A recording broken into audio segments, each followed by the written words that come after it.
Y'all ready to be history? Get started. Welcome. Hi. Hello, everyone. To the Pro Audio Suite, thanks to Rode Microphones. These guys are professional. They're motivated. Introducing Robert Marshall from Source Elements and Someone Audio Post, Chicago. Darren Robbo Robertson from Voodoo Radio Imaging, Sydney. Tech to the VO Stars, George the Tech Whittam from LA. And me, Andrew Peters, voiceover talent and home studio guy. Line up, ladies! Here we go. Welcome to another Pro Audio Suite. This week we're looking at some other part of your kit that we don't really pay that much attention to, really. We're all sort of mic savvy. But what about the preamp? So what we put together is a bunch of my preamps just to see how they do colour the sound of your setup.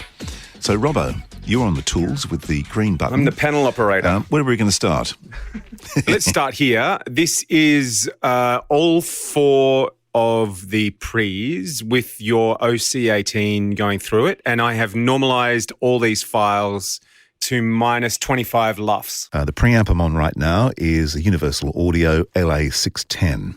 And this preamp is the Grace Design M101, once again with the OC18. With the same microphone, this is the Neve 1073 DPA. As an example of a USB interface, this is once again the Austrian Audio OC18, this time going through the Rode AI1. Wow, that's All right. fascinating. Yeah. So, well, clearly the AI1 is the darkest. The Neve surprised me as well, how dark that was. The Neve is dark, but it's not as dark as the AI1. The Grace had definitely a little bit more cut. I couldn't really tell noise. It was hard to see that one. But the Neve was definitely darker, maybe smoother. I can see how the word is warmer. The Grace was, I think, more clear. Is there any chance that the M1, the Grace had its 80 hertz high pass filter button pressed in? Oops. It really sounded Yes, like it to did. me. Yes, well picked. There you go. It did have the high-pass filter. Yes. It lacked that bottom octave. Yeah. So it that even kind of makes it sound artificially clearer, if you want to say it that way. Because when you scoop out the low end, it kind of tilts it to the high end.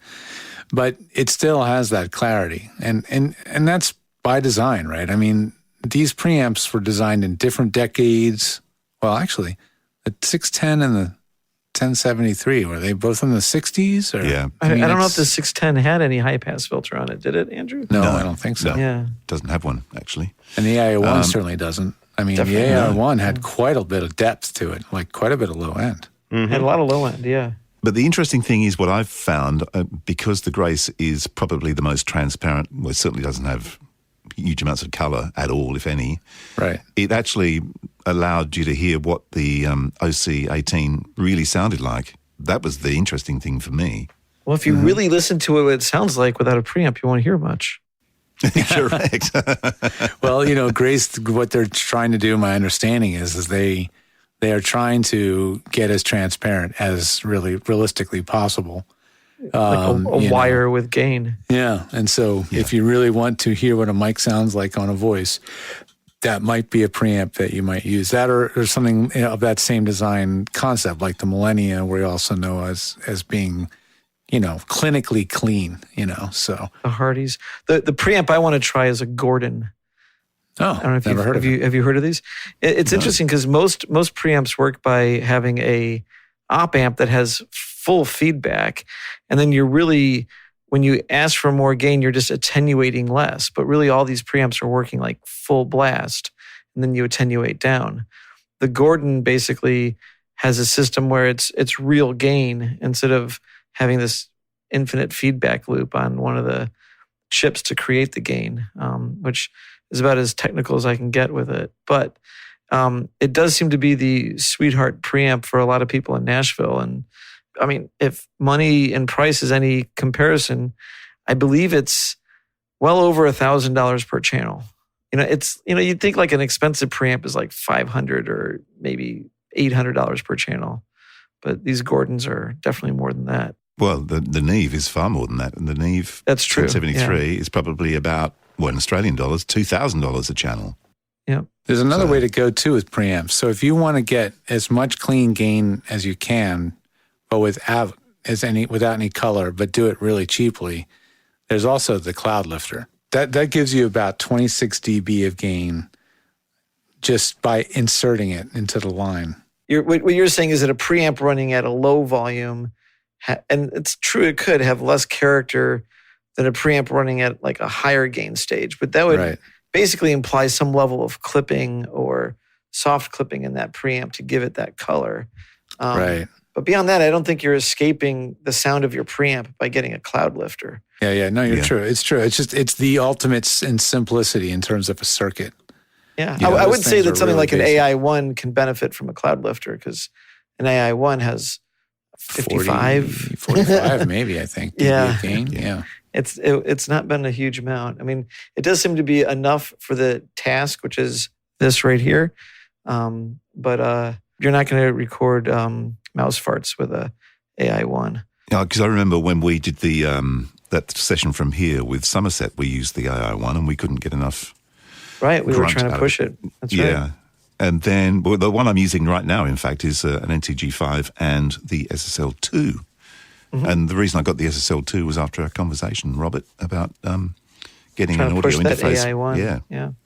To get and then you always have to wonder if you're pushing a particular preamp that loud, are you getting into its noisier section? You know, like nothing is designed to always run at full blast. Yeah, we're just talking about character of these preamps right now. We're not talking about distortion. We're not talking about, self noise.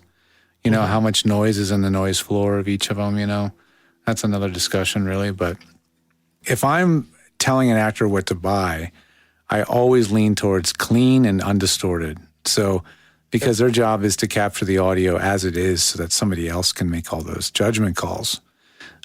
So rarely will I recommend to an actor to use something with a lot of color or character.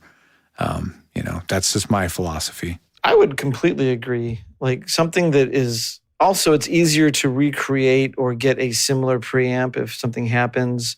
So a preamp that's trying to be less colorful is probably going to give you a more repeatable sound if you do have to be in a different situation. One thing I was going to ask is the UA system just comes right into this because here it is, like here's a clean preamp supposedly, and then you can throw these plugins on that emulate two aspects of it. They switch the impedance to match the way the preamp would load down the microphone, and then they also apply, whatever filter curves it is to emulate the preamp itself. And it's interesting. I mean, how many people are using those emulated preamps, or even something like I have a Manley Voxbox at home, but then when I'm on the road, I use the Manley Voxbox emulated preamp in the UA. Yeah. A lot of people buy that Voxbox plugin because it's sort of a legendary preamp, and I think they think it's going to just somehow make them sound better. Magically. Just by transitive properties, it's called the Manley Voxbox. Yes. Not many females. Should there be a use company it, called Girly? Yeah, Should there be like Girly or Yeah, that's right. But so consequently, I've dialed in a ton of the Voxbox plugins for people, and that thing has a lot of personalities because you can disable the transformer in it. So we were talking about the John Hardy that you could choose to have an input transformer or not. The Voxbox can do the same. You can disable it, and it does change its character quite a lot. So it's kind of hard to. It's not a one size fits all or one trick pony preamp. I think I've compared in a couple of studios the Avalon 737 to the Grace. The reason being, I just got tired of replacing tubes, and the light bulb would burn out. They just they take more maintenance, and so eventually I convinced a few clients to get the M103. That's the channel strip they make, the Grace M103. So it's got a compressor and an EQ. And we swapped those things in, and not a single studio that they worked with, like nobody noticed we changed it. Wow, so that just told interesting. me that the Avalon is certainly very transparent, right? It doesn't have much of a sound to it. It's people buy those often because they look cool or they got tubes in them, so they must sound cool. And my experience is they just are super clean.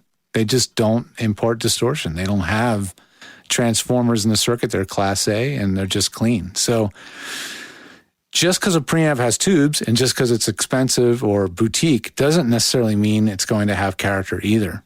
You have to understand what they're for and why they were designed that way. Yeah. I mean, Andrew, I'll tell you a preamp I'd love to check out, which I think now is possibly in the wheelhouse maybe, because Rode bought Aphex, right?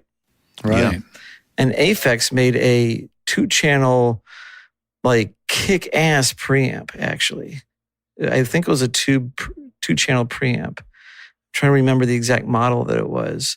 But I think it had some remote control aspects to it. Because I've got the Aphex 1788, which is like an 8-channel preamp. Mm-hmm. But they had a 2-channel that was very fast. And I think it was tube-based.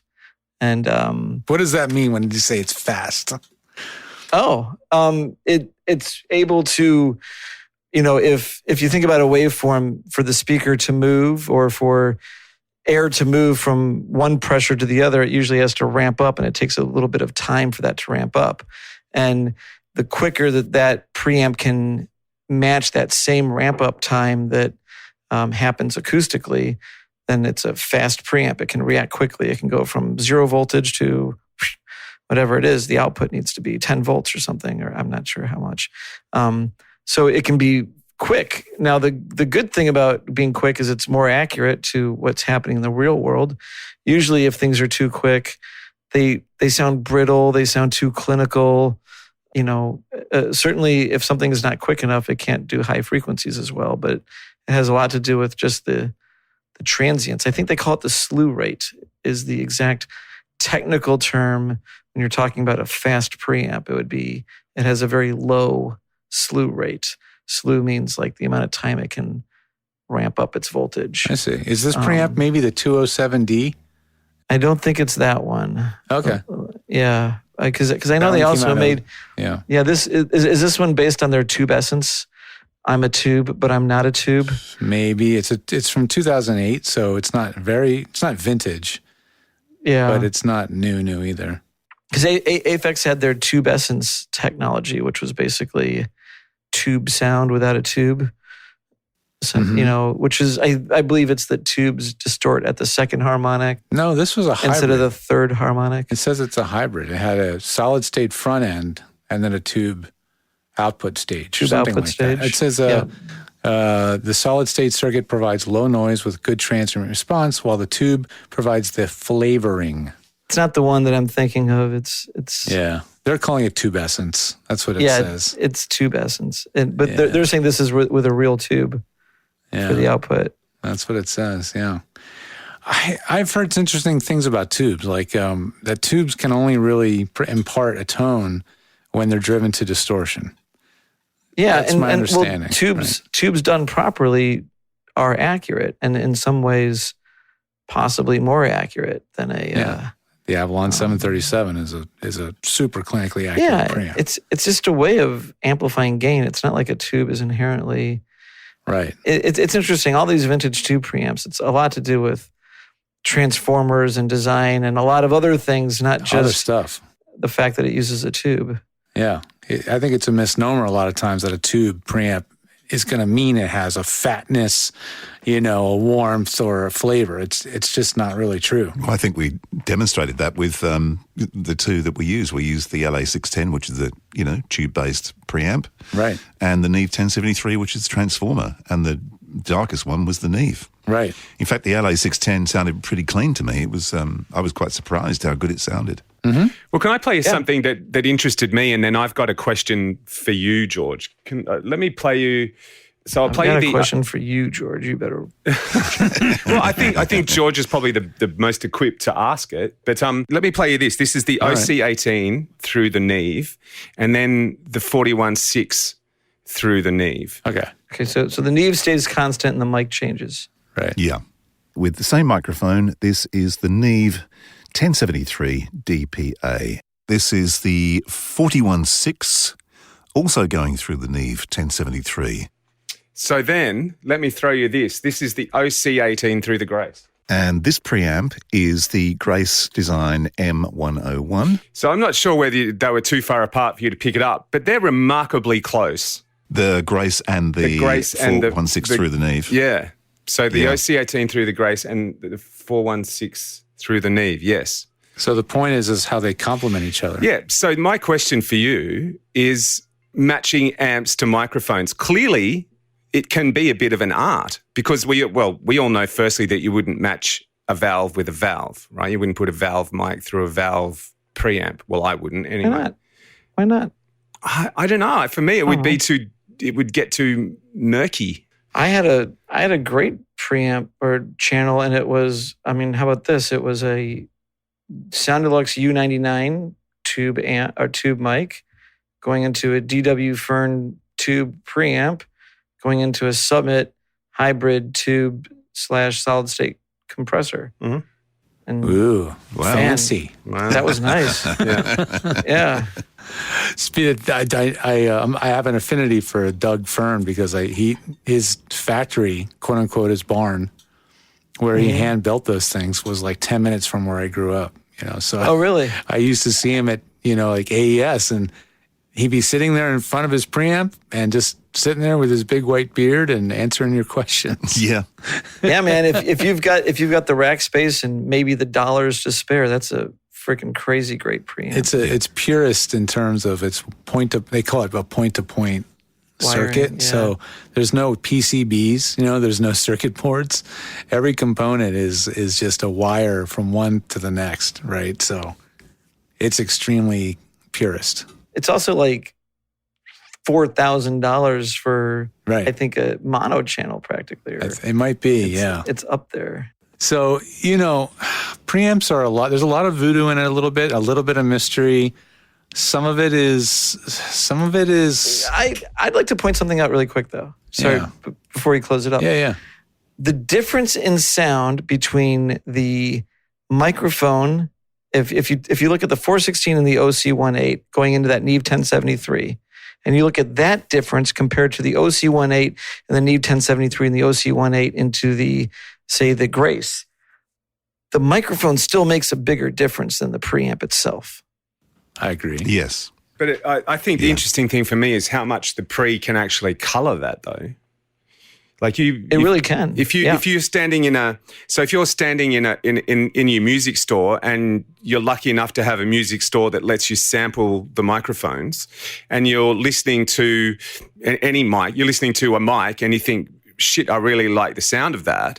But then you take it home and you plug it into your pre, and all of a sudden you're going, hang on, that's not what I was hearing in the music store. What's going on?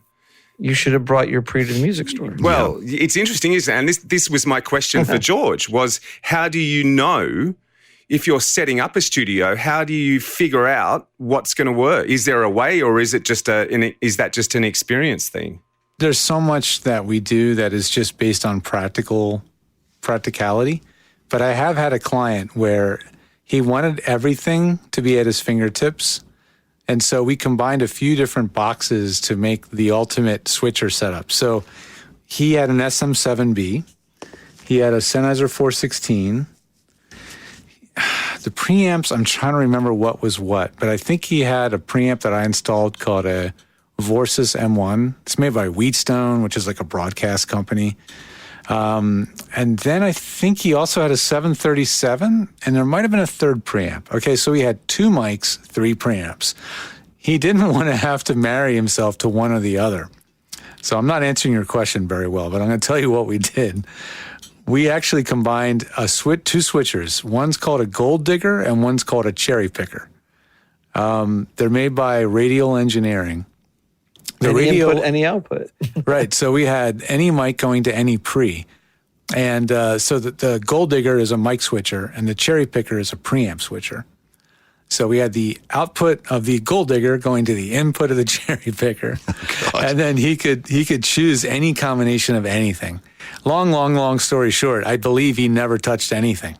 He never actually. He was probably too afraid to.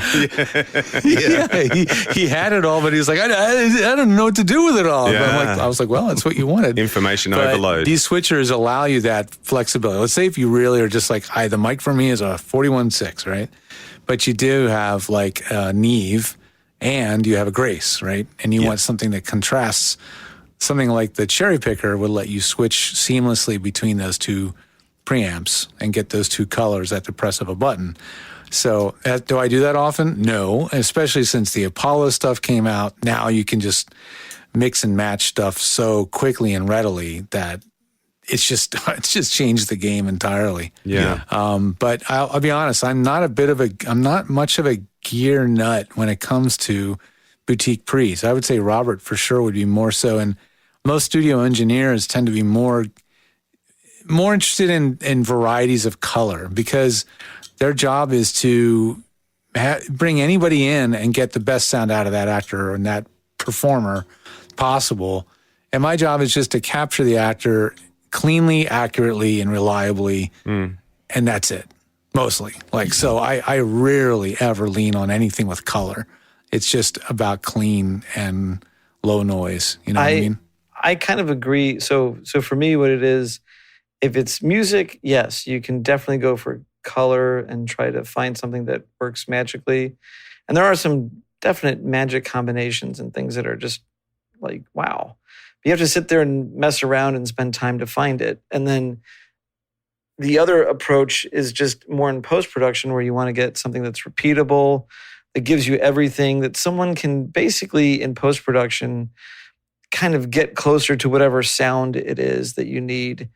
Because very often in post-production, the sound changes are more broad strokes. So you're going to record someone, but you're going to end up making them sound like they're in a phone. It doesn't matter what preamp you use at that point, because I'm just going to filter the hell out of it anyways and make it sound like it's coming through a crappy old phone. And so what you need more in post-production is a range of options and one that doesn't limit you from any of them. You can always color it more easily than you can uncolor it, essentially. Yeah. So that's why it's like, don't compress, don't EQ, don't filter, don't gate, don't do any of it. Just let it all happen later, because it can all happen later anyways. Yeah. The EQ is not so hard to correct if it's not quite right. If it's really way out of whack, obviously it's not good. Compression is really hard to correct. I mean, if it's bad compression, it's terrible. If the mic is lumpy and has a bad response curve, that's hard to EQ. The less you have lumps and bumps in the response, the much easier it will be for your engineer, producer to shape it, to sculpt it. I mean, less is more, and I think for that reason, it's like I think it's better to have. I mean, Andrew, you do find that some of your customers are asking for, I want this preamp, or I want that preamp, or I want this mic, or I want that mic. So they are aware of the differences. They're aware of it. They hear it. Yeah, it's interesting because I was talking to George before we got on air for this, but the client I have in Dubai, AJ, who's the engineer there, I've offered him different combinations of preamps and mics and whatever. He's very happy, and in fact, his favourite one is the OC818 and the Neve 1073. And that, to me, is kind of weird for radio imaging because, as Robbo knows, like most people with radio imaging, they want super cut-through, like a 416 and something. But he's really happy with that. So I gather he's set up a template, he just plops it in, bang, and out it goes. And he's got enough information from that file that he can pretty well do whatever he wants to do with it. Oh, God, yeah. The OC818 will give you all the information, right? I mean, it's really accurate, not hyped, not bright, not sibilant, not harsh. It's just a real nice sounding mic. I'm not going to call it flat. It's not technically flat, but and then running it through 1073, it just has just enough of that something that he likes, and so it works for him. So it's at the end of the day, when you get to a point in your career where you're at, you start to look for ways to provide a service somebody else can't. Yeah, true. Most other voice actors can't do that. They either don't know how to, could care less, can't afford to, or whatever. They just don't have that the gear or they don't care. It's like on to the next. It's definitely in the minutia. I mean, I would argue that Andrew would still have the gig if he only had his Grace and his 416. Yeah. But there's something about that Andrew is putting that little bit of extra. Mm-hmm. As Frank Zappa put it, he puts the eyebrows on it.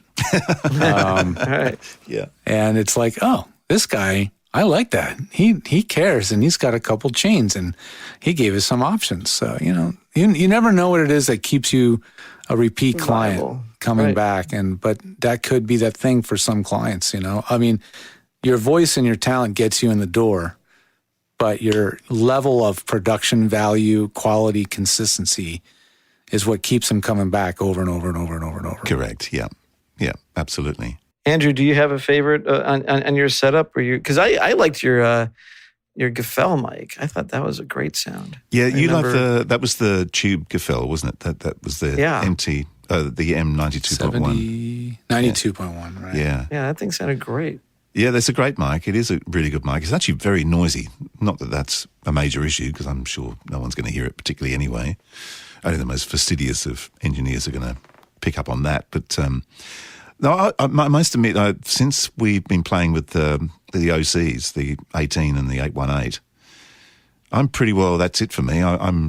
I've hit that, and I'm really happy. Do you know how many times I've heard you say that? That's it for me. And then like a month later, it's like, oh, I just got sent this microphone. Just guess what I just got sent. This is very true. Yeah, there is a personality flaw involved in any comment I make. Sorry about that. Just a little bit more marketing. Yeah. Child in the candy shop. Yeah. But it's funny because I took out the shotguns out the booth and I used the M101 and the 18, and that's my sort of like cut through one. That's the setup. That's your happy place. I'll be honest, when you switched over to that 416, it's like Andrew's jumping out of the speakers more. That 416 has that reach, and I know it has a little bit of a snarly edge compared. It's funny, isn't it? I think it's just the sound that we're all used to. I think that's the biggest thing. Pops out. I was just having that conversation with somebody. Yeah, it's why on This Week in Radio Tech, I just got to be on this really great, show that's been like 12 years running or something, and we talked about that mic, and I said, I think it's the mic because it's momentum. It's been in the production chain of voiceover since the 70s, and at least in Hollywood. Yeah. And so it's been heard just millions of times. And I think it just imprints itself on your brain. It's just become a familiar sound, and everything inherently, we're not even doing conscientiously, but we're comparing it to that. It's the benchmark. Yeah, absolutely. It's a benchmark. Well, Benchmark's a different company. Yeah. Well, that's true.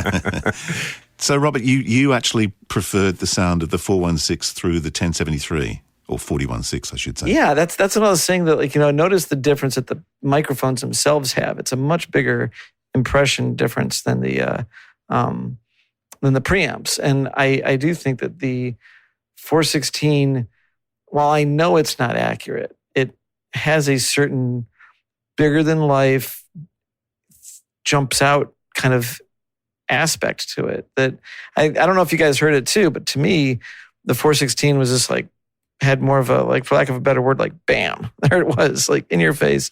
The OC18 was more mild mannered, probably would have hyped it up or something and brightened it up and made it do something that maybe the 416, I probably wouldn't have EQ'd it as much as I would have the OC818, I think. Just imagining that voice like in a spot or in, what I do a lot. Yeah. Oh, well. Back to the drawing board. Yeah. Damn it. Well, that was fun. Is it over?